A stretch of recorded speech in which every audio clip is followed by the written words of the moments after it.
ప్రియులారా, ఈ రోజున మన ధ్యానాంశముగా బైబిల్ గ్రంథంలో నుండి లేవియా కాండము 11వ అధ్యాయము 29, 30 వచనాల్ని మనం ధ్యానించినట్లయితే, అక్కడ నేల మీద ప్రాకేటువంటి జీవరాశులలో ఏది పవిత్రమైనదో ఏది అపవిత్రమైనదో దేవాది దేవుడు తెలియపరుస్తూ మాట్లాడుతూ ఉంటాడు.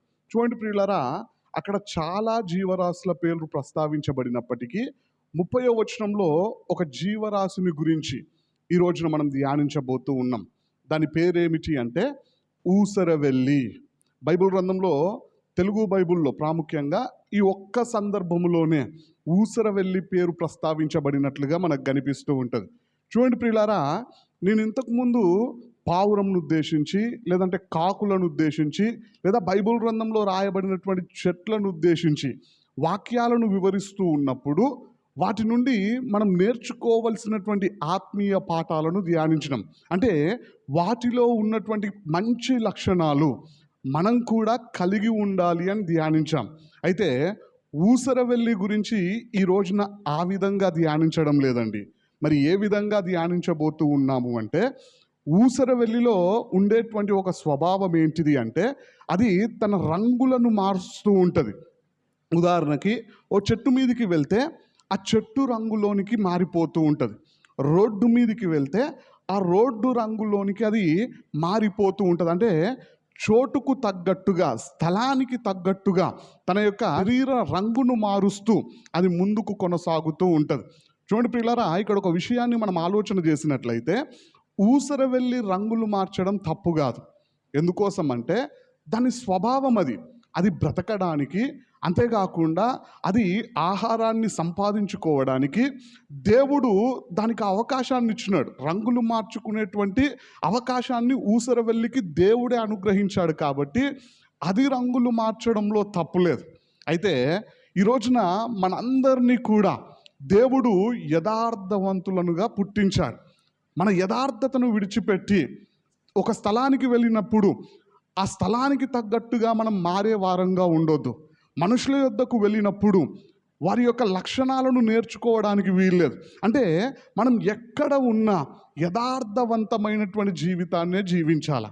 కానీ చాలామంది చేసేటువంటి పని ఏంటిది అంటే, ఊసరవెల్లిలాగా స్థలాలను బట్టి కావచ్చు, మనుషులను బట్టి కావచ్చు, లేదంటే రకరకాల విషయాలని బట్టి వారు రంగులను మార్చేవారుగా ఉంటారు. అయితే వాక్యంలో నుండి ఈ రోజున మనం ధ్యానించబోతున్నటువంటి విషయం ఏంటిది అంటే, ఆ విధంగా మనం ఉండడానికి వీల్లేదు. ఊసరవెల్లిలో కనిపించేటువంటి ఆ లక్షణం మనలో కనిపించడానికి వీల్లేదు. బైబిల్ గ్రంథంలో రంగులు మార్చినటువంటి స్వభావం కలిగినటువంటి వారు కూడా ఉన్నారు. చూడండి ప్రియులారా, వాళ్ళను చూస్తూ లేదా వారి గురించి మనం ధ్యానిస్తూ ఉన్నప్పుడు మనం ఆ విధంగా ఉండకుండా దేవునికి అనుకూలంగా యథార్థవంతమైనటువంటి భక్తిని కలిగి జీవించే వారముగా, ఎల్లప్పుడూ దేవుని యందు భయభక్తులు కలిగినటువంటి జీవితాన్ని గడిపే వారంగా మనం ఉండాలి. మరి దేవుడు మన నుండి కోరుకుంటున్నటువంటి విషయం కూడా అదే. అంతేగాని మనము మందిరంలో ఉన్నప్పుడు ఒక రకంగా, ఇంట్లో ఉన్నప్పుడు మరొక రకంగా, లేదంటే ఉద్యోగానికి వెళ్ళినప్పుడు మరొక రకంగా, బంధువుల దగ్గరికి వెళ్ళినప్పుడు మరొక రకంగా, స్నేహితుల దగ్గరికి వెళ్ళినప్పుడు మరొక రకంగా, అంటే ఈ విధమైనటువంటి రంగులు మార్చే స్వభావం మనలో ఉండడానికి వీల్లేదు. మరి రోజున మన జీవితం ఏ విధంగా ఉన్నది? ఈ ఊసరవెల్లి జీవితాన్ని వాక్యము నుండి ధ్యానిస్తూ మన యొక్క స్వభావం ఆ విధంగా ఉన్నట్లయితే దేవుడు మనతోనే మాట్లాడుతున్నాడు అని చెప్పేసి గ్రహించి మన బుద్ధిని మార్చుకుందాం, మన ఆలోచనలు మార్చుకుందాం, మన తలంపులను మార్చుకొని, దేవుడు మనల్ని యథార్థవంతంగా పుట్టించాడు కాబట్టి యథార్థవంతమైనటువంటి భక్తిని, యథార్థవంతమైనటువంటి జీవితాన్ని జీవించే ప్రయత్నం చేద్దాం.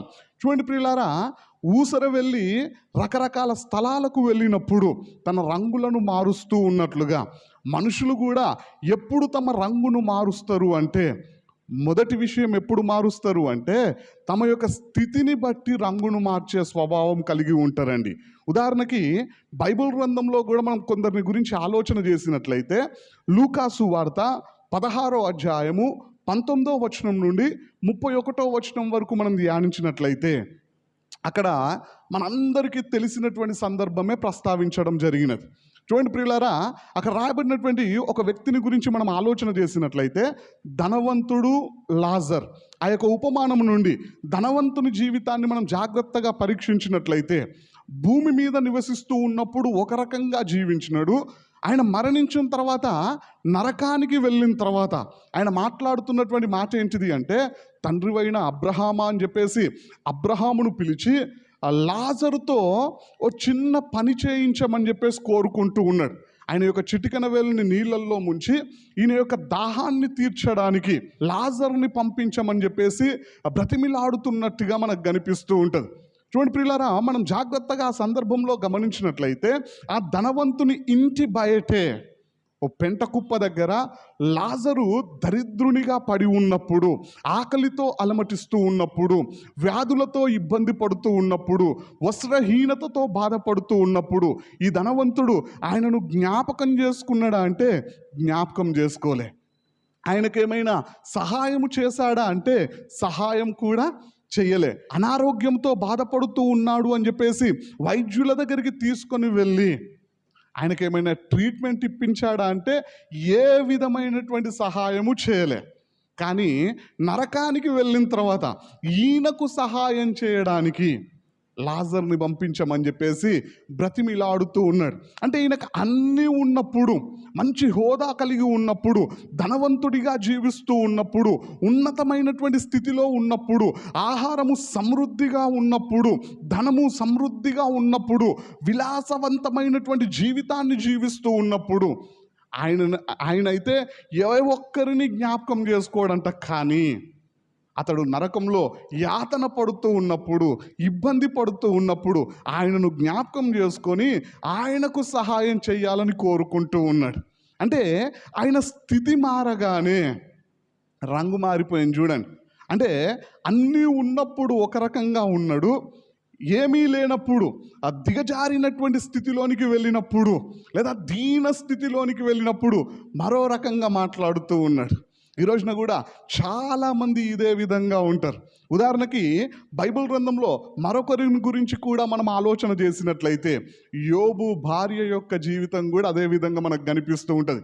దేవుడు యోబును దీవించినప్పుడు, యోబుకు ఆస్తిపాస్తులు విస్తారంగా కలిగి ఉన్నప్పుడు, యోబుకు సంతానము కలిగి ఉన్నప్పుడు, యోబు భక్తుడు ఆరోగ్యవంతంగా ఉన్నప్పుడు, దేవుని యందు భయభక్తులు కలిగి జీవించినటువంటి స్త్రీ అన్నీ కోల్పోయినప్పుడు యోబు దగ్గరకు వచ్చి మాట్లాడినటువంటి మాట ఏమిటి అంటే మనందరికీ తెలిసినటువంటి మాటే. యోబు గ్రంథం 2వ అధ్యాయం 9వ వచనంలో రాయబడి ఉంటుంది, ఇంకను నీవు యథార్థతను వదలకయుందువా, దేవుణ్ణి దూషించి మరణము కమ్ము అని చెప్తూ ఉన్నదంట. చూడండి, ఇంకా నువ్వు యథార్థతను విడిచిపెట్టకుండా దేవుని యందు భయభక్తులు కలిగి జీవిస్తూ దేవునికి అనుకూలమైనటువంటి జీవితాన్ని ఎందుకు జీవిస్తూ ఉన్నావు? నువ్వు చేయాల్సినటువంటి పని ఏంటిది అంటే దేవుణ్ణి దూషించి చచ్చిపోమంటూ ఉన్నది. చూడండి ప్రియులారా, ఈ సందర్భంలో యోబు యొక్క బాధను చూడలేక, ఆయన పడుతున్నటువంటి వేదనను, ఇబ్బందిని తట్టుకోలేక ఆ విధంగా మాట్లాడింది అనుకుందాం. కానీ దాని వలన దేవుణ్ణి తిట్టడం ఎందుకండి? నువ్వెందుకు అంత ఇబ్బంది పడుతూ ఉన్నావు? చచ్చిపో అనలేదు ఆమె, దేవుణ్ణి తిట్టి మరీ చచ్చిపోమంటూ ఉన్నది.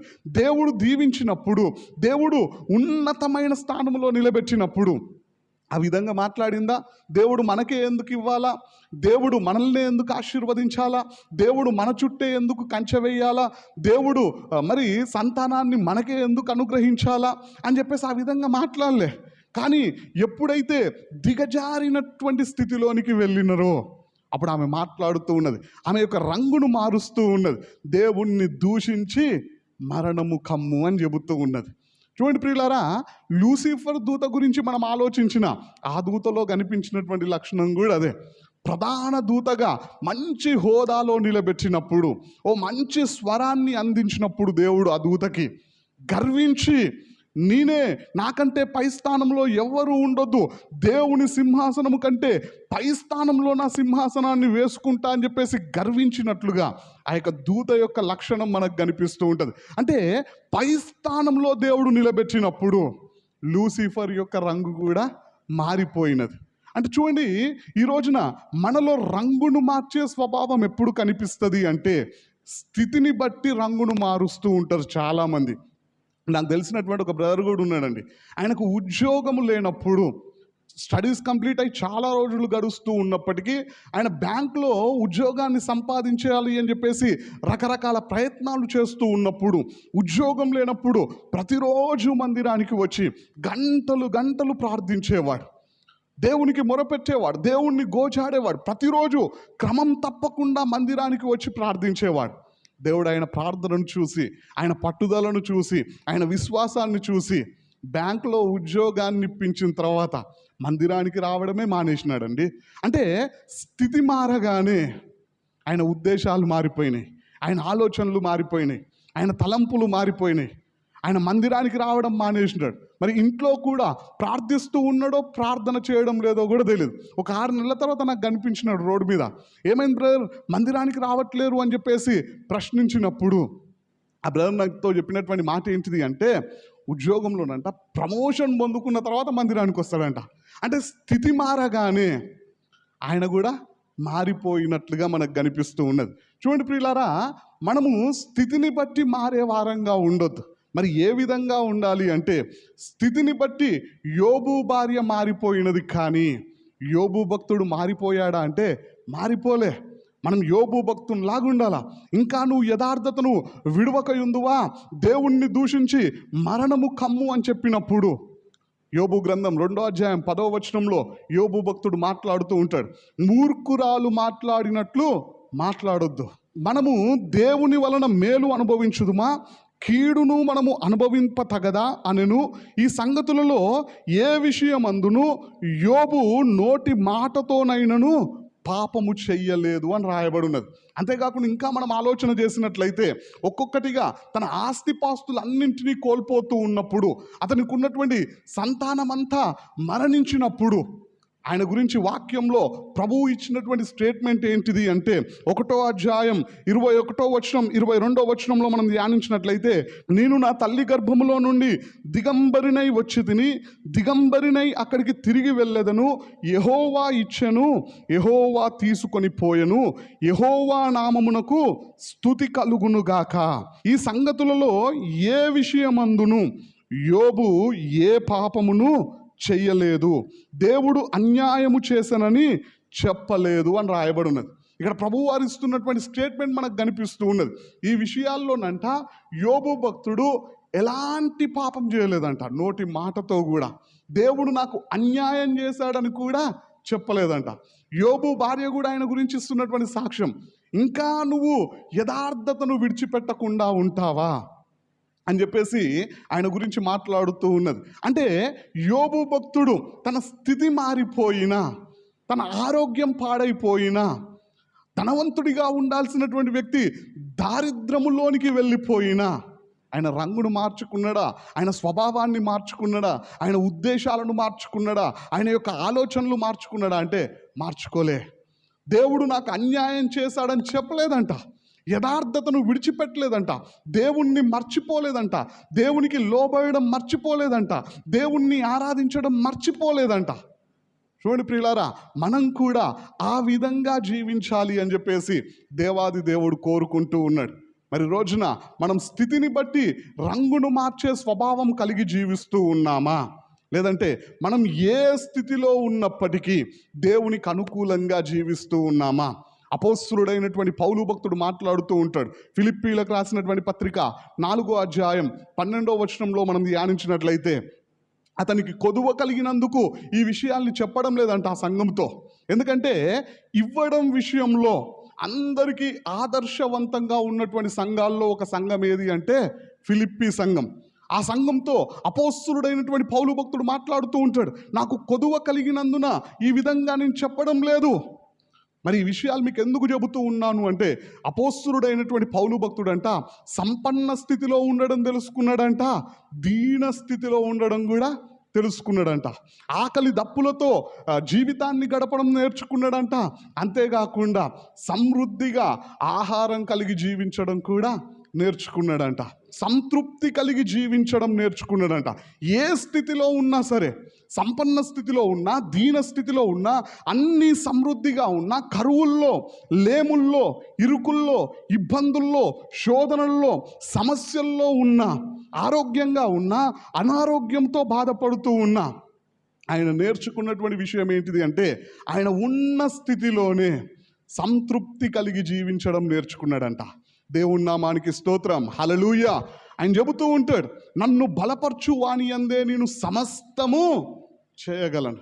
దేవుని నామానికి స్తోత్రం. మరి రోజున మన పరిస్థితి ఏ విధంగా ఉన్నది? మనం ఏ స్థితిలో ఉన్నా సంతృప్తి కలిగి జీవిస్తూ, మన రంగును మార్చకుండా, మన ఆలోచనలను మార్చకుండా, మన ఉద్దేశాలను మార్చుకొనకుండా, మన యొక్క తలంపులను మార్చుకొనకుండా, మన స్వభావాన్ని మార్చుకొనకుండా దేవునికి అనుకూలంగా జీవించే వారముగా ఉన్నామా? లేదంటే ఊసర వెళ్ళిలాగా రంగులు మార్చేస్తూ ఉన్నామా స్థితి మారగానే? ఈ రోజున మన జీవితం ఏ విధంగా ఉన్నది? ఒకసారి మన జీవితాల్ని మనం పరీక్షించుకుందాం. చూడండి ప్రియులారా, రెండవదిగా విశ్వాసులు తమ యొక్క స్వభావాన్ని లేదా రంగును ఎప్పుడు మార్చేస్తారు అంటే స్థలాలు మారగానే స్వభావాన్ని కూడా మార్చుకుంటారండి. బైబిల్ గ్రంథంలో కూడా కొంతమంది అలాంటి వారు మనకు కనిపిస్తూ ఉంటారు.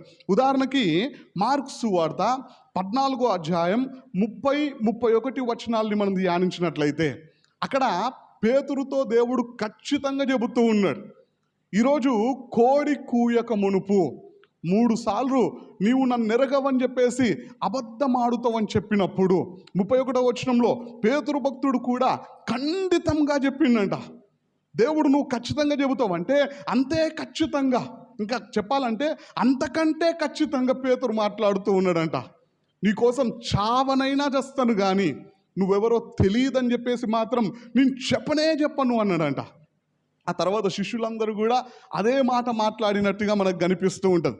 కానీ జరిగినటువంటి విషయం ఏంటిది అంటే యేసుక్రీస్తు ప్రభువారిని బంధించి ప్రధాన యాజకుని ఇంటికి తీసుకొని వెళ్ళినప్పుడు పేతురు కూడా యేసుక్రీస్తు ప్రభువారిని దూరముగా వెంబడిస్తూ ఆయన వెంట వెళ్ళినట్టుగా మనకు కనిపిస్తూ ఉంటుంది. అక్కడికి వెళ్ళిన తర్వాత మనందరికీ తెలిసినటువంటి సందర్భమే. 66వ వచనం నుండి 72వ వచనం వరకు మనం ధ్యానించినట్లయితే కోడి కూయక మునుపే 3 సార్లు అబద్ధాలు చెప్పినట్టుగా మనకు కనిపిస్తూ ఉంటుంది. చూడండి ప్రియులారా, ఇక్కడ మనం జాగ్రత్తగా గమనించినట్లయితే యేసుక్రీస్తు ప్రభు వారితో ఉన్నప్పుడు నేను అబద్ధమే చెప్పను, నీవెవరో నాకు తెలియదని చెప్పేసి నేను మాట్లాడను, అవసరమైతే నీతో పాటు చచ్చిపోవడానికి సిద్ధం అని చెప్పేసి కరాఖండిగా ఖచ్చితంగా చెప్పినటువంటి వ్యక్తి స్థలం మారగానే ఆయన మాటలు కూడా మారిపోయినాయి. ఆ నోటితోటే యేసుక్రీస్తు ప్రభువారు ఎవరో నాకు తెలియదు అని చెప్పేసి ముమ్మారు అబద్ధాలు ఆడినట్టుగా మనకు కనిపిస్తూ ఉంటుంది. కోడి కూసిన తర్వాత ప్రభువు వారిని చూసినప్పుడు ఆ మాటలు జ్ఞాపకం తెచ్చుకొని పశ్చాత్తాపపడినట్లుగా, దేవుని దగ్గర తన తప్పును ఒప్పుకున్నట్లుగా పేతురు యొక్క జీవితం మనకు కనిపిస్తూ ఉంటుంది. అయితే ఈ సందర్భాన్ని బట్టి మనకు అర్థమవుతున్నటువంటి విషయం ఏంటిది అంటే కొంతమంది మనుషులు స్థలాలను మార్చగానే వారి గుణాలను కూడా మార్చేస్తూ ఉంటారు. అంటే మందిరంలో ఉన్నప్పుడు ఒక రకంగా ఉంటారు, పరిశుద్ధుల్లాగా, భక్తి పరుల్లాగా, ప్రార్థనా పరుల్లాగా కనిపిస్తూ ఉంటారు. మరికొంతమంది మందిరంలో ఉన్నప్పుడు దేవుని పాటలే పాడుతూ ఉంటారు, బయటికి వెళ్ళిన తర్వాత ఒక్క పాట కూడా పాడరు, సినిమా పాటలే పాడుతూ ఉంటారు. మందిరంలో ఉన్నప్పుడు ఆశీర్వాద సంబంధమైనటువంటి మాటలే మాట్లాడుతూ ఉంటారు, బయటికి వెళ్ళిన తర్వాత వారి మాటలు మారిపోతూ ఉంటాయి. కొంతమంది మందిరంలో ఉన్నప్పుడు మంచి ఆలోచనలు ఆలోచిస్తూ ఉంటారు, భక్తులలాగా జీవించే ప్రయత్నం చేయాలి అని ఆరాటపడుతూ ఉంటారు. మందిరం నుండి వెళ్ళిన తర్వాత ఆ ఆలోచనలు ఉండయి, ఆ ఉద్దేశాలు ఉండయి, ఆ తలంపులు కూడా ఉండేయండి. చూడండి, ఇలాంటి వారు ఎవరు అంటే స్థలాలను బట్టి రంగులను మార్చేవారు. మరి రోజున మన జీవితం ఏ విధంగా ఉన్నది?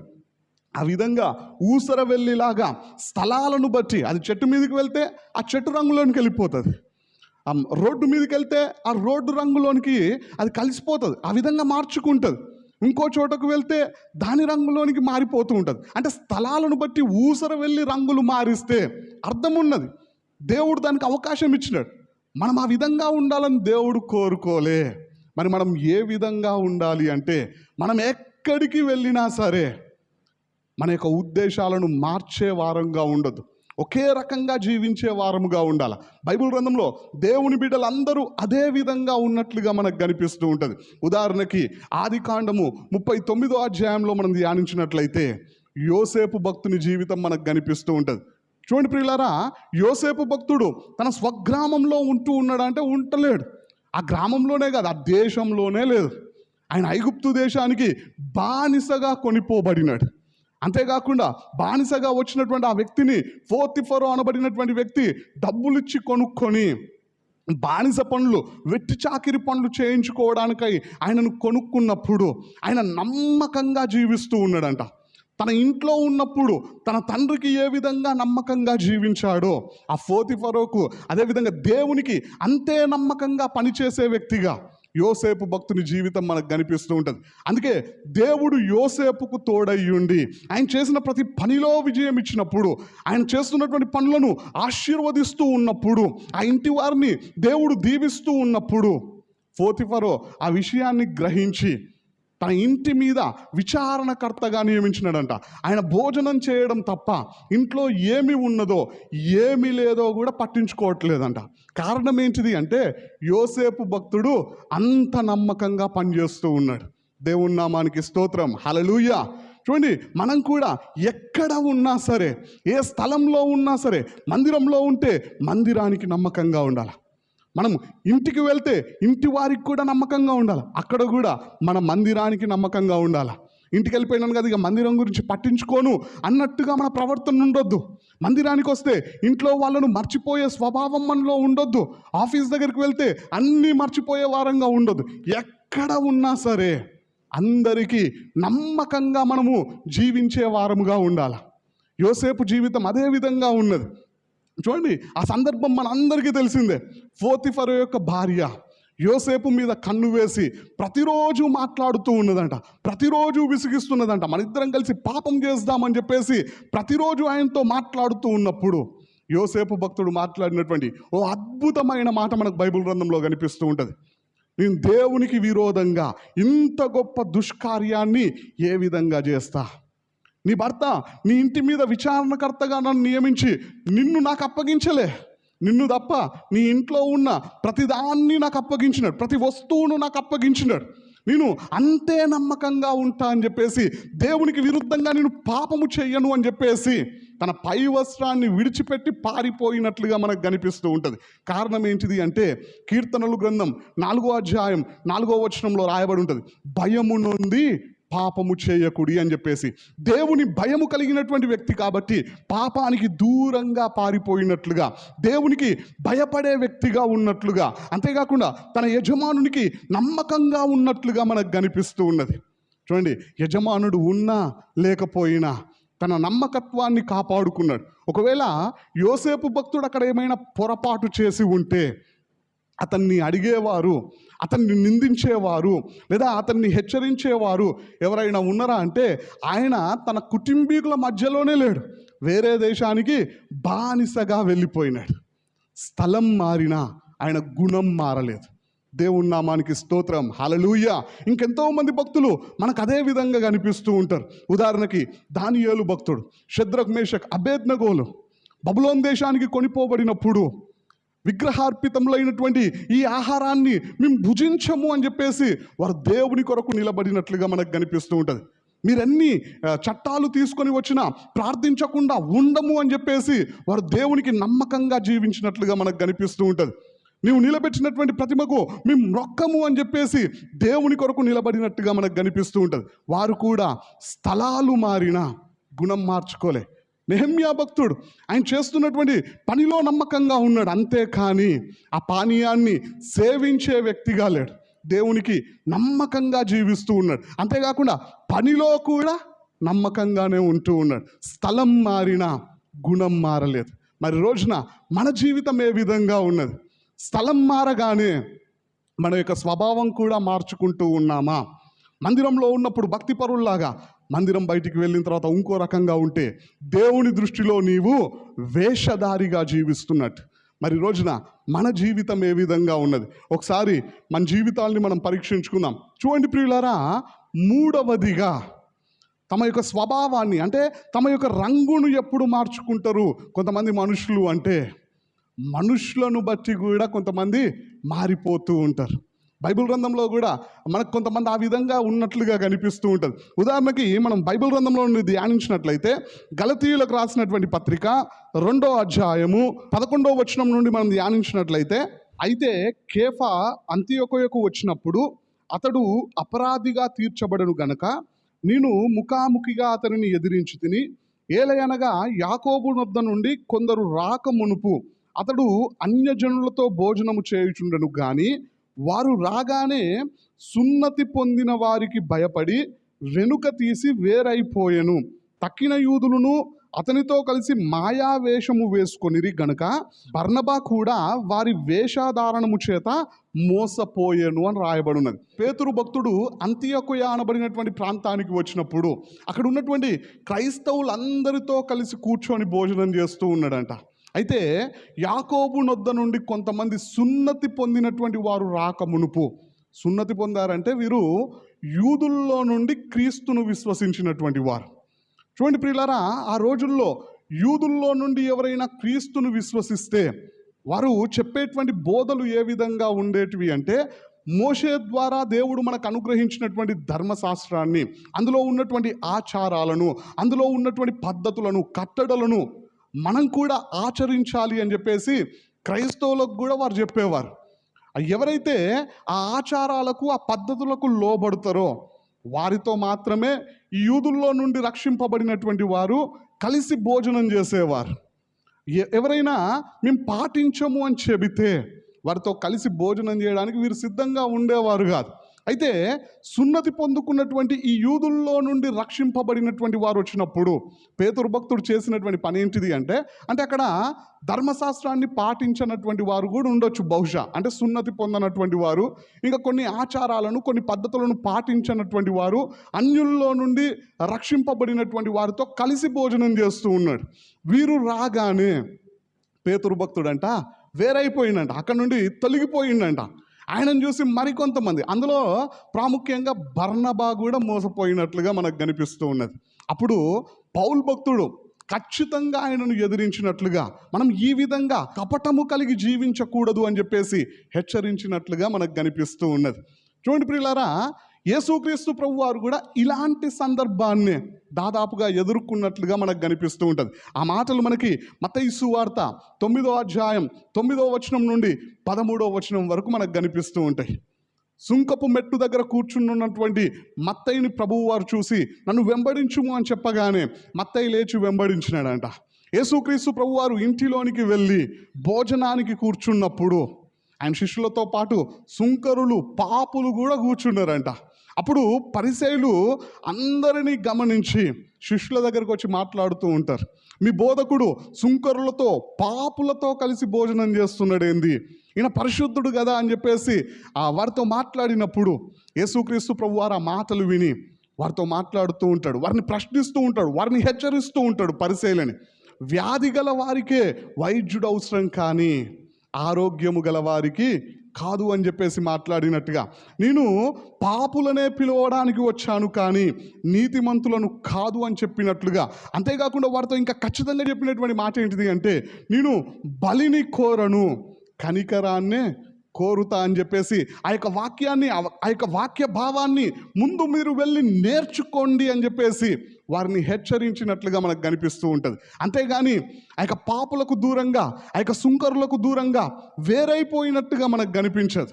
అంటే ఎక్కడ ఉన్నా సరే యేసుక్రీస్తు ప్రభు వారు అదేవిధంగా యథార్థంగా ప్రవర్తించినట్లుగా మనకు కనిపిస్తూ ఉంటుంది. అయితే ఇక్కడ పేతురు భక్తుడు మాత్రం ఆ సున్నతి పొందినటువంటి యూదులు రాగానే వారికి భయపడి క్రైస్తవులకు వేరైపోయినట్లుగా మనకు కనిపిస్తూ ఉంటుంది. అప్పుడు పౌలు భక్తుడు ఖండించినట్లుగా, హెచ్చరించినట్లుగా, అది తప్పు అని చెప్పేసి తెలియపరిచినట్లుగా మనకు కనిపిస్తూ ఉంటుంది. అపోస్తలుడైనటువంటి పౌలు భక్తుడే పేతురుని మెచ్చుకున్నట్లుగా, ఆయనకు విలువిచ్చినట్లుగా కూడా మనకు కనిపిస్తూ ఉంటుంది.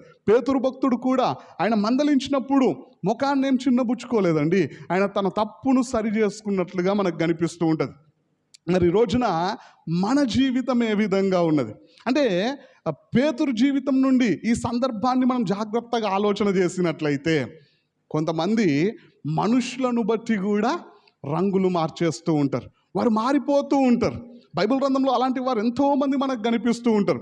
ఉదాహరణకి రాజులు మొదటి గ్రంథము 11వ అధ్యాయము 4వ వచనం నుండి మనం ధ్యానించినట్లయితే సొలొమోను భక్తుడి జీవితం మనకు కనిపిస్తూ ఉంటుంది. ఆయన చేసుకున్నటువంటి వివాహాలను బట్టి ఆయన మారిపోయినాడంట.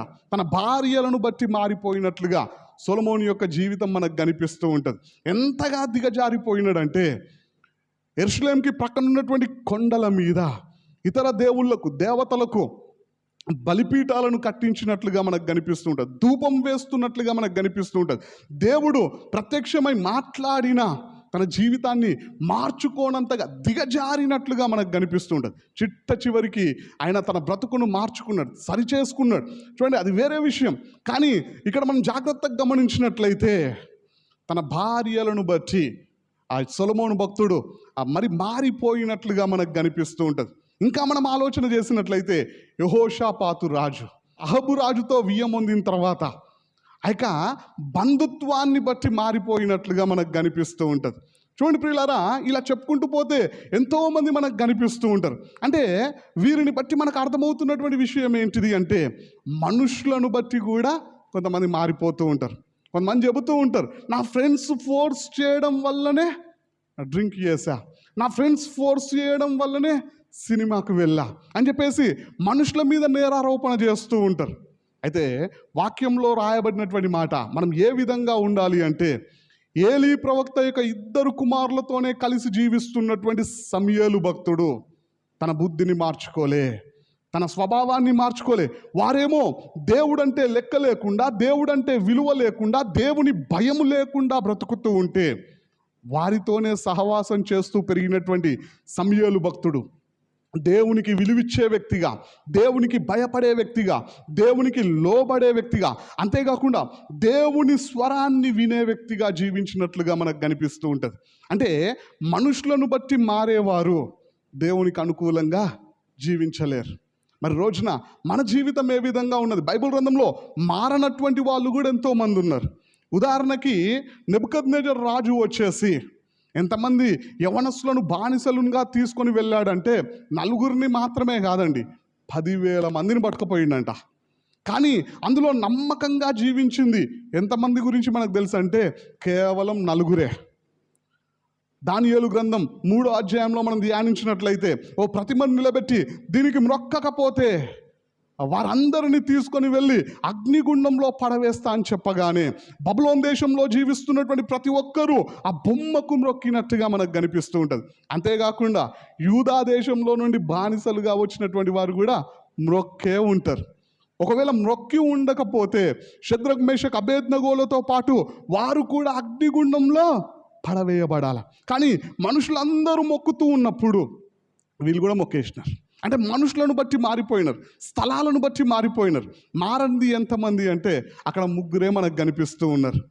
దానియేలు గ్రంథం 6వ అధ్యాయంలో మనం ధ్యానించినట్లయితే రాజునొద్ద తప్ప ఇంకెవరికి ప్రార్థన చేసినా సరే వారిని తీసుకొని వెళ్ళి సింహాల గుహలో పడవేస్తామని రాజు ఆజ్ఞను జారీ చేసినప్పుడు, ఒక శాసనాన్ని తీసుకొని వచ్చినప్పుడు ఆ యొక్క ఇజ్రాయెల్ దేశం నుండి వచ్చినటువంటి యవనస్తులందరూ కూడా రాజునొద్ద మాత్రమే ప్రార్థన చేసి ఉంటారు. చెయ్యంది ఎంతమంది అంటే అక్కడ దానియేలు ఒక్కడే మనకు కనిపిస్తూ ఉన్నాడు.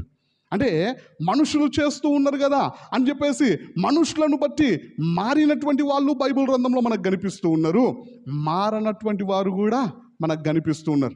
మొర్దెకై కూడా మారలే. మనుషులందరూ హామానుకు విలువిస్తూ ఉన్నప్పుడు, మోకాల్లోని ఆయనకు నమస్కారం చేస్తూ ఉన్నప్పుడు మొర్దెకై ఆ విధంగా చేయడానికి సిద్ధపడలే. దానివల్ల ఎంత నష్టం వచ్చినా, ఎంత ప్రమాదం వచ్చినా దాన్ని ఎదుర్కోవడానికి సిద్ధపడ్డాడు. కారణం ఏంటిది అంటే గర్వం కాదండి, నేను యూదుడను గనక ఈ పని చేయనని చెప్పినాడు ఆయన. దేవుని నామానికి స్తోత్రం, హల్లెలూయా.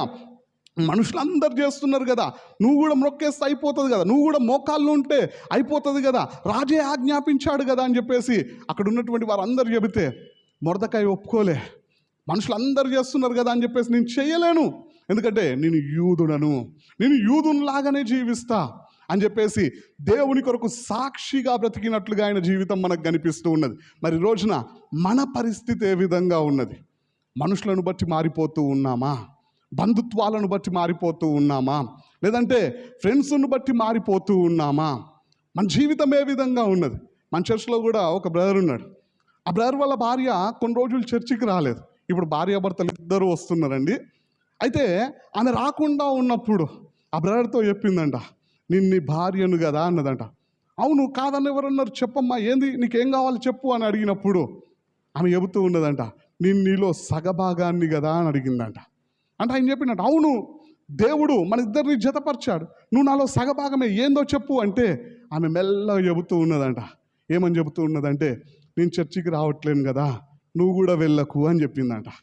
నేను నీ భార్యను కదా, నేను చర్చికి రావట్లేను కదా, నువ్వు కూడా వెళ్ళకు అంటే ఆ బ్రదర్ ఇచ్చినటువంటి జవాబు, నువ్వు నా భార్యవే, నేను కాదనట్లేను, నువ్వు నాలో సగభాగమే, నేను కాదనట్లేను, కానీ నీకోసం నేను దేవుణ్ణి ప్రక్కన పెట్టలేను, నీకోసం నేను మందిరాన్ని ప్రక్కన పెట్టలేను, నేను నీకోసం దేవునికి దూరం కాను, ఏదేమైనప్పటికీ నేను ఖచ్చితంగా మందిరానికి వెళ్తాను, నీకోసం ప్రార్థన చేస్తాను, నువ్వు కూడా రావాలని దేవునికి మొర పెడతా అని చెప్పేసి మందిరానికి క్రమం తప్పకుండా వచ్చారు. ఆయన ప్రార్థించినాడు, కన్నీరు గార్చినాడు. చివరికి ఇప్పుడు భార్యాభర్తలు ఇద్దరు కలిసి సంతోషంగా మందిరానికి వస్తూ ఉన్నారు. కానీ చాలామంది ఆ విధంగా ఉంటారా అంటే, ప్రేమతో మాట్లాడగానే లేదా భయపెట్టగానే లేదా ఇంతమంది మేము ఈ విధంగా ఉంటూ ఉన్నాం, నువ్వెందుకు ఆ విధంగా జీవిస్తూ ఉన్నావు, ఇంతమంది మేము త్రాగుతూ ఉన్నాం, నువ్వు ఒక్కడివే ఎందుకు త్రాగవు, ఇంతమంది మేము బార్కు వెళ్తూ ఉన్నాం, సినిమాలకు వెళ్తూ ఉన్నాం, ఇంత ఆనందంగా జీవిస్తూ ఉన్నాం, నువ్వెందుకు ఈ సంతోషాలకు దూరంగా ఉంటావని చెప్పేసి స్నేహితులు కావచ్చు, బంధువులు కావచ్చు, మనల్ని నా అనుకునేవారు కావచ్చు, రకరకాల మనుషులు మనల్ని ప్రేరేపిస్తూ ఉన్నప్పుడు మనము మన స్వభావాన్ని మార్చుకుంటూ ఉన్నామా, మన ఆలోచనలు మార్చుకుంటూ ఉన్నామా, మన బుద్ధిని మార్చుకుంటూ ఉన్నామా? ఒక మాటలో చెప్పాలంటే ఊసర వెళ్ళిలాగా రంగును మారుస్తూ ఉన్నామా? ఈరోజున మన జీవితం ఏ విధంగా ఉన్నది? రంగును మార్చే స్వభావం కలిగి ఉండండి అని దేవుడు మనకు చెప్పలే. మరి మనం మారిస్తే దేవుడు ఒప్పుకుంటాడా అంటే ఒప్పుకోడు. మరి రోజున మన పరిస్థితి ఏ విధంగా ఉన్నది? ఒకసారి మన జీవితాల్ని మనం పరీక్షించుకుందాం. చూడండి ప్రియులారా, నాలుగోదిగా మనుషులు తమ స్వభావాన్ని అంటే రంగును ఎప్పుడు మారుస్తారు అంటే కష్ట నష్టాల్లో కూడా లేదా సుఖం ఎక్కువ రాగానే కూడా, దేవుడు సమృద్ధిగా దీవించినప్పుడు కూడా, లేదా కష్టాల్లో ఉన్నప్పుడు, శ్రమల్లో ఉన్నప్పుడు, ఇరుకుల్లో ఉన్నప్పుడు, ఇబ్బందుల్లో ఉన్నప్పుడు కూడా చాలామంది దేవునికి విరుద్ధంగా మాట్లాడుతూ ఉంటారు. ఉదాహరణకి బైబిల్ గ్రంథంలో కూడా అలాంటి వారు మనకు కనిపిస్తూ ఉంటారు. చూడండి, ఇజ్రాయేలీల జీవితాన్ని మనం జాగ్రత్తగా గమనించినట్లయితే, న్యాయాధిపతుల గ్రంథంలో ప్రాముఖ్యంగా మనం గమనించినట్లయితే, లేదంటే నిర్గమాకాండం నుండి కూడా మనం ధ్యానించినట్లయితే, వారికి దేవుడు సహాయం చేసినప్పుడేమో దేవునికి అనుకూలంగా మాట్లాడినారు, దేవుణ్ణి స్తుతించినారు, దేవుణ్ణి మహిమపరిచినారు, దేవునికి ప్రార్థించినారు, దేవుని యందు విశ్వాసం ఉంచినారంట. కానీ కొంతకాలం అయిన తర్వాత మళ్ళీ దేవుణ్ణి మర్చిపోయినారు. మళ్ళీ వారు ఎప్పుడు ప్రార్థన చేసినారు, దేవుణ్ణి ఎప్పుడు జ్ఞాపకం చేసుకున్నారంటే కష్టం వచ్చినప్పుడే. సుఖంగా ఉన్నప్పుడు దేవుణ్ణి జ్ఞాపకం చేసుకోలే. మేము దేవుని బిడ్డలముగానే జీవిస్తామనే ఆలోచనకు రాలే. సుఖం ఉన్నప్పుడు దేవుణ్ణి మర్చిపోయినారు, కష్టం రాగానే దేవుణ్ణి జ్ఞాపకం చేసుకొని దేవునికి ప్రార్థించినట్లుగా మనకు కనిపిస్తూ ఉంటుంది. నిర్గమాకాండం నుండి మనం జాగ్రత్తగా గమనించినట్లయితే, దేవుడు ముందుండి పగలు మేఘస్తంభంలో, రాత్రి అగ్నిస్తంభంలో ఉండి నడిపిస్తూ ఉంటే, దేవుడు వారికి కావలసినటువంటి సౌకర్యాలన్నింటినీ కల్పిస్తూ ఉంటే వారు దేవునికి నమ్మకంగానే ఉన్నట్టుగా నటించినారు. కానీ కష్టము రాగానే, ఆకలి కాగానే ప్రార్థించడానికి బదులుగా సనుక్కున్నారంట. దేవుడు మన్నాను కురిపించినాడు, మళ్ళీ కొంతకాలం కాగానే మాకు మాంసం కావాలా అని సనుక్కున్నారంట.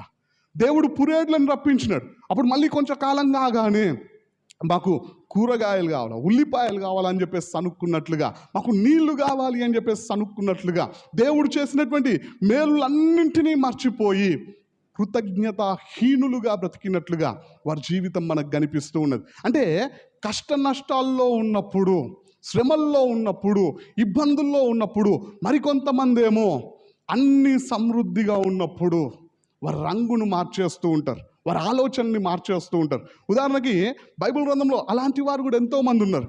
రాజులు మొదటి గ్రంథము 17వ అధ్యాయంలో మనం జాగ్రత్తగా గమనించినట్లయితే, దేవుడు ఏలియా ప్రవక్తతో మాట్లాడి సారేఫాతు పట్టణానికి వెళ్ళు, అక్కడ ఒక విధవరాలి ద్వారా నిన్ను పోషించబోతున్నా అని చెప్పినప్పుడు ఏలియా ప్రవక్త వెళ్ళిపోయినప్పుడు ఆ స్త్రీని కనుగొని ఆమెతో మాట్లాడుతూ ఉంటాడు. అమ్మ, నాకు కొన్ని వాటర్ ఇవ్వవా అంటే నీళ్లు తేబోతూ ఉన్నప్పుడు ఓ రొట్టెను కూడా తెమ్మంటే ఆమె ఇచ్చినటువంటి జవాబు మనకు కనిపిస్తూ ఉంటుంది. దేవుని జీవము తోడు, నువ్వు నమ్ముకున్నటువంటి, నువ్వు ఆరాధిస్తున్నటువంటి యెహోవా జీవము తోడు, మా ఇంట్లో కొంచెం పిండి కొంచెం నూనెనే ఉన్నది. మేము చావక మునుపు ఆ యొక్క పిండితో రొట్టెలు చేసుకొని నేను నా కుమారుడు తిని చచ్చిపోవాలనుకుంటున్నాం. ఎందుకంటే తినడానికి ఏం లేదు మా దగ్గర, అంత భయంకరంగా ఇబ్బంది పడుతూ ఉన్నామని చెప్పేసి ఖచ్చితంగా చెప్పింది. ఏలియా ప్రవక్త ఏం కాదమ్మా, పిండి అయిపోదు, నూనె అయిపోదు అని చెప్పేసి ఆమెను ధైర్యపరిచినప్పుడు మొదటి రొట్టె ఇచ్చినది. వెంటనే ఆ దేవుడు అక్కడ అద్భుతాన్ని జరిగించడం ప్రారంభించినాడు. ఆ పిండి అయిపోలేదంట, నూనె అయిపోలేదంట. దాదాపుగా 2 సంవత్సరాల నుండి 2.5 సంవత్సరాల దాకా. చూడండి ప్రియులారా, దాదాపుగా 2.5 సంవత్సరాలు గడుస్తూ ఉన్నప్పుడు ఆమె కుమారుడు జబ్బు పడి మరణానికి దగ్గరగా వెళ్ళి చిట్ట చివరికి మరణించినట్లుగా మనకు కనిపిస్తూ ఉంటుంది. అప్పుడు ఆమె మాట్లాడినటువంటి మాట ఏంటిది తెలుసా? నువ్వెందుకు వచ్చినవయ్యా మా ఇంటికి? నీవు నా యొక్క పాపమును జ్ఞాపకం చేసి నేను చేసినటువంటి పాపముల వలన నా కొడుకుని చంపడానికి వచ్చావు కదా అని చెప్పేసి ఆమె మాట్లాడినట్టుగా మనకు బైబిల్ గ్రంథంలో 17వ అధ్యాయం 17-18 వచనాల్లో మనకు కనిపిస్తూ ఉంటుంది. అప్పుడు ఏలియా ప్రవక్త ఆ కుమారుణ్ణి తీసుకొని వెళ్ళి ఆయన నిమిత్తం ప్రార్థన చేసినట్టుగా మనకు కనిపిస్తూ ఉంటుంది. చూడండి ప్రియులారా, ప్రపంచ చరిత్రలో మొదటిసారి చనిపోయినటువంటి వ్యక్తిని బ్రతికించమని ఏలియా ప్రవక్త ప్రార్థన చేస్తే దేవుడు ఆయన ప్రార్థన విని మరణించినటువంటి ఆ కుమారునికి దేవుడు మరలా ప్రాణాన్ని అనుగ్రహించినప్పుడు ఆమె మళ్ళీ మాట్లాడినటువంటి మాటలు మనకి 24వ వచనంలో కనిపిస్తూ ఉంటాయి. నువ్వు నిజంగా ఆ దేవుని సేవకుడవు అని చెప్పేసి ఆయనను మెచ్చుకున్నట్లుగా, అంటే ఆయనను గౌరవించే మాటలు మాట్లాడినట్టుగా మనకు కనిపిస్తూ ఉంటుంది. అంటే కష్టం ఉన్నప్పుడు, కుమారుడు మరణానికి దగ్గర అవుతూ ఉన్నప్పుడు, మరణించినప్పుడు ఒక రకంగా మాట్లాడింది. అంతకుముందే ఆమె ఇబ్బందుల్లో ఉన్నప్పుడే చచ్చిపోవాలనుకున్నది. ఉన్నటువంటి కొంచెం పిండితో రొట్టెలు చేసుకొని తిని చచ్చిపోవాలనుకున్నారు. వాళ్ళు కరువుతో అలమటిస్తూ చచ్చిపోవాలనుకున్నారు. కానీ దేవుడు కృప చూపించి 2 నుంచి 2.5 సంవత్సరాలు పోషించిన దేవునికి ప్రార్థించలే. కష్టం రాగానే సనుక్కున్నట్లుగా, విసుక్కున్నట్లుగా, ఏలియా ప్రవక్తకు విరుద్ధంగా మాట్లాడే ప్రయత్నం చేసినట్లుగా మనకు కనిపిస్తూ ఉంటుంది. మళ్ళీ దేవుడు బాగు చేయగానే మళ్ళీ మాట మార్చేసింది ఆమె. దేవునికి అనుకూలంగా మాట్లాడినట్టుగా మనకు కనిపిస్తూ ఉంటుంది. అంటే చాలామంది కష్టముల్లో ఉన్నప్పుడు, సమస్యల్లో ఉన్నప్పుడు తమ స్వభావాన్ని మార్చుకుంటూ ఉంటారు. మరి రోజున మన పరిస్థితి ఏ విధంగా ఉన్నది? ఒకసారి మన జీవితాన్ని మనం జాగ్రత్తగా పరీక్షించుకోవాలండి. బైబిల్ గ్రంథంలో భక్తులందరి జీవితాన్ని మనం గమనించినట్లయితే ఏ పరిస్థితుల్లో ఉన్నా వారు తమ జీవితాన్ని మార్చుకోలే, దేవునికి విరుద్ధంగా మాట్లాడే ప్రయత్నం చేయలే, తమ విశ్వాసాన్ని కోల్పోలే. ఉదాహరణకి దానియేలు భక్తుడే సింహముల గుహలో రాత్రంతా గడిపిన తర్వాత రాజే వచ్చి మాట్లాడుతూ సాక్ష్యం ఇస్తూ ఉన్నాడు. నీవు నిత్యము సేవించుచున్న నీ దేవుడు నిన్ను రక్షించాడా లేదా అని ప్రశ్నిస్తాడు. అంటే దానియేలు గురించి రాజుకు తెలుసు, ఎక్కడున్నా సరే, ఏ పరిస్థితుల్లో ఉన్నా సరే దేవునికి దూరంగాడు, నిత్యము దేవునికి నమ్మకంగా ఉంటాడు, నిత్యము దేవుణ్ణి సేవిస్తూనే ఉంటాడు. శద్రక్ మేషక్ అబేద్నెగోలు అగ్నిగుండంలోనికి వెళ్ళిన తర్వాత మాటను మార్చేయలే, అక్కడ మరణించడానికి కూడా వాళ్ళు సిద్ధపడ్డారు. దేవుడు రక్షించినా రక్షించకపోయినా పర్లేదు, దేవుని కోసం మేము ప్రాణాలు అర్పించడానికి కూడా సిద్ధంగా ఉన్నామని చెప్పేసి వారు మాట్లాడినారు. యోబు భక్తుడు కష్టంలోనికి వెళ్ళగానే, సమస్యల్లోనికి వెళ్ళగానే తన బుద్ధిని మార్చుకోలే, యథార్థతను విడిచిపెట్టలే, దేవునికి నమ్మకంగా బ్రతికినట్లుగా మనకు కనిపిస్తూ ఉన్నది. బైబిల్ గ్రంథంలో ఉన్న భక్తులందరూ కష్టంలో ఉన్నా, సంతోషంలో ఉన్నా, ఇరుకుల్లో ఉన్నా, ఇబ్బందుల్లో ఉన్నా, సమస్యల్లో ఉన్నా, వేదనలో ఉన్నా, కరువుల్లో ఉన్నా, లేమిల్లో ఉన్నా, అన్ని సమృద్ధిగా ఉన్నా, దేవుడు పరీక్షిస్తున్నా, దేవుడు దీవిస్తున్నా, వారి రంగును మార్చుకోలే, వారి బుద్ధిని మార్చుకోలే. మరి రోజున మన జీవితం ఏ విధంగా ఉన్నది? కష్టంలో ఉన్నప్పుడు ఒక రకంగా, సమృద్ధిగా ఉన్నప్పుడు ఒక రకంగా ఉంటూ ఉన్నామా? లేదంటే దేవుడు మనకు సంతోషాన్ని ఇస్తూ ఉన్నప్పుడు ఒక రకంగా, దేవుడు మనకు దుఃఖాన్ని కలిగిస్తూ ఉన్నప్పుడు, లేదా రకరకాల పరీక్షలను పెడుతూ ఉన్నప్పుడు ఒక రకంగా జీవిస్తూ ఉన్నామా? ఒకసారి మన జీవితాన్ని మనం పరీక్షించుకుందాం. ఆ విధంగా రంగులు మార్చే స్వభావం మనలో ఉండొద్దు. నేను ఈ మధ్యకాలంలో విన్నటువంటి ఒక సాక్ష్యం ఉన్నదండి. ఈజిప్టు దేశంలోనంట 22 మంది సేవకులను గొంతు కోసి చంపేశారంట అతి క్రూరంగా. వారు చంపుతూ ఉన్నప్పుడు వీడియోను దగ్గరగా పెట్టి షూట్ చేశారంట. అందులో 22 మందిలో 2 అన్నదమ్ములు కూడా ఉన్నారంట. ఒక ఆయన వయసు 23 సంవత్సరాలు, మరొక వ్యక్తి వయసు 26 సంవత్సరాలు. వాళ్ళిద్దరి వీడియోలు తీసి వాళ్ళ అమ్మగారికి పంపించారంట. అంటే ఆ చంపినటువంటి వారి ఉద్దేశం ఏంటిది అంటే, వీళ్ళను చంపడం మాత్రమే కాదు, వీరి కుటుంబీకులను కూడా బాధ పెట్టాలా. ఈ వీడియోను చూసి వారు కన్నీరు గారుస్తే మేము సంతోషిస్తాం. దాన్నే రాక్షసానందం అంటారు. ఆ రాక్షసానందాన్ని పొందుకోవడానికి వారి అమ్మగారికి ఆ వీడియోను పంపించినప్పుడు ఆమె వెంటనే ఆ పేపర్లో తన యొక్క స్పందనను తెలియపరిచిందంట. ఏమని తెలియపరిచిందంటే, దేవుని నామానికి స్తోత్రం అని మొదలుపెట్టిందంట. దేవుడు నా పట్ల ఎంత కృప చూపించాడంటే, నా కుమారులు ఇద్దరు మరణిస్తూ ఉన్నప్పుడు చివరి క్షణంలో వారి మొహాలు ఏ విధంగా ఉన్నాయో దేవుడు ఈ దీనురాల్ని జ్ఞాపకం చేసుకొని నా ఎడల కృప చూపించి నా కుమారుల మొహాలను నాకు చూపించాడు. రెండోది, దేవుని నామానికి స్తోత్రం, దేవుడు నా ఎడల ఎంత కృప చూపించాడంటే, నా కుమారులు మరణిస్తూ ఉన్నప్పుడు వారి మాట్లాడే మాటలు వినడానికి నా ఎడల కృప చూపించాడు. ఆడియో కట్ కాలేదంట ఆ వీడియోలో. నా కుమారులు చివరిగా మాట్లాడినటువంటి మాటలు ఏమిటి అంటే, దేవుని నామానికి స్తోత్రం అని చెప్పేసి చచ్చిపోయారంట ఇద్దరు కూడా. మూడోది, నా కుమారులను చంపినటువంటి వాళ్ళ కన్నులను నేను చూశాను. ఈ సమయంలో నేను చూసిన ఎంతమందిలో ఉన్నప్పటికీ ఆ కన్నులను చూస్తే నేను జ్ఞాపకం చేసేసుకుంటా, లేదా నేను గుర్తుపట్టేస్తా, వీళ్ళే నా కొడుకులను చంపింది అని చెప్పేసి. వారి మీద నేను పగ తీర్చుకోను, వారిని నా ఇంటిలోనికి ఆహ్వానించి వారికి శ్రేష్టమైన ఆహారాన్ని సిద్ధపరిచి వడ్డిస్తా అని చెప్పిందంట. ఇంకా చాలా విషయాల్ని వివరించింది ఆమె. కుమారులనిద్దరిని పోగొట్టుకున్నప్పటికీ అంటే చూడండి, ఆమె ఎంతో బాధపడుతూ ఎంతో ఏడుస్తూ ఉన్నప్పటికీ, కన్నీటితో ఉన్నప్పటికీ, దుఃఖము వేదన ఆమెని కృంగదీస్తూ ఉన్నప్పటికీ, కొడుకులు ఇద్దరు చనిపోయినటువంటి పరిస్థితుల్లో ఉన్నప్పటికీ విశ్వాసాన్ని విడిచిపెట్టలే, దేవునికి విరుద్ధంగా మాట్లాడలే, దేవునికి అవమానం కలిగే విధంగా ఆమె ఒక్క మాట కూడా మాట్లాడలేదు. దేవునికి స్తోత్రం అని చెబుతూ, నా ఎడల దేవుడు కృప చూపించాడు అని చెబుతూ ఆమె మొత్తము తన యొక్క స్పందనను వివరించిందంట. మరి రోజున కష్టంలో ఉన్నప్పుడు మనం ఏ విధంగా మాట్లాడుతూ ఉన్నాం, సంతోషంగా ఉన్నప్పుడు మనం ఏ విధంగా మాట్లాడుతూ ఉన్నాం, అన్నీ సమృద్ధిగా ఉన్నప్పుడు మనం ఏ విధంగా మాట్లాడుతూ ఉన్నాం, ఏ విధంగా జీవిస్తూ ఉన్నాం, లేముల్లో కరువుల్లో ఉన్నప్పుడు ఏ విధంగా జీవిస్తూ ఉన్నాం. ఒకసారి మన జీవితాల్ని మనం పరీక్షించుకుందాం. కష్టాల్లో, నష్టాల్లో, శోధనల్లో, శ్రమల్లో, ఇరుకుల్లో, ఇబ్బందుల్లో, సమృద్ధిలో, సంతోషంలో మన స్వభావాన్ని మార్చుకునే వారంగా, అంటే మన రంగును మార్చుకునే వారంగా మనం ఉండడానికి వీల్లేదు. ఊసరవెల్లిలో ఉన్నటువంటి ఈ లక్షణం మనలో ఉండడానికి వీల్లేదు. మరి రోజున మన పరిస్థితి ఏ విధంగా ఉన్నది?